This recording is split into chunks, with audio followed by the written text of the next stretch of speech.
This is a unique occasion to have a book published simultaneously en anglais and français about a native son of a northeastern Ontario town. It was a big parade for Joe.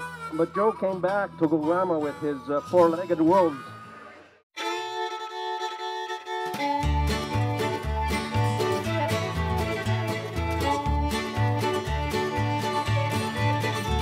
He's been an extraordinary wolf tamer who lived from 1889 to 1965.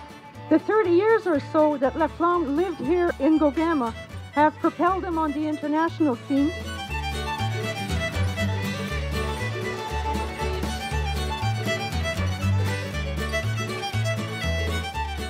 I think I am very, very fortunate to be able to have published this because I think it adds a great chapter to Northeastern Ontario history.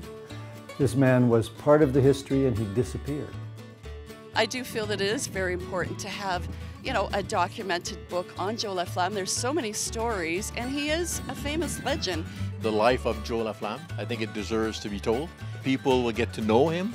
For the younger generation, they need to know the stuff, you know, to keep their heritage and to know their heritage. He was in newspapers all over the world, in Canada and the United States. He was quite a person. The man's character, that nothing would stop him. If he wanted to do it, he was going to get a moose, or he was going to get a wolf, or a bear. His ability to simply say, I'm going to take these animals and I'm going to go to New York, or I'm going to go to Chicago, or I'm going to go to... And he just did it. It was like there were no obstacles for him. He was a larger-than-life character, yeah. And I thought she caught that really well in the book. A lot of times we'd run away and not go to school, and I'd go over to Joe LaFlamme's.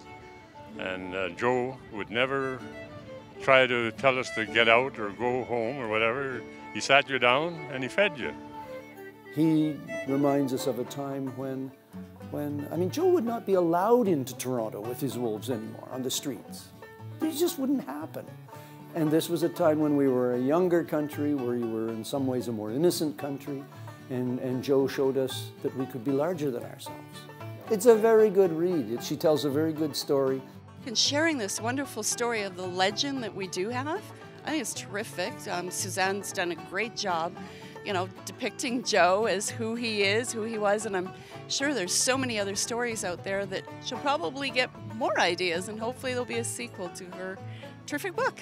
Film would be wonderful. If you want a piece of the culture of Canada, someone who takes it into the heart of the cities, Toronto, Montreal, New York. In fact, he was embraced in all these places. They loved him. Crowds, huge crowds came. So there's something in our North American psyche about we live in a rough place or a cold place or a wild place that's still there, and Joe just exemplified that. He went from the city into the wilderness, carved out a life for himself, and then brought it back to show everybody. He wasn't afraid to take things right to the heart of the society. Everybody has a passion, and it's to find it and live it through. I think Joe lived his life with a lot of passion. He had a passion for life. He had a passion for animals. I believe that's his message that Joe LaFlamme is leaving us today, to find and live our own passion. So have a good read.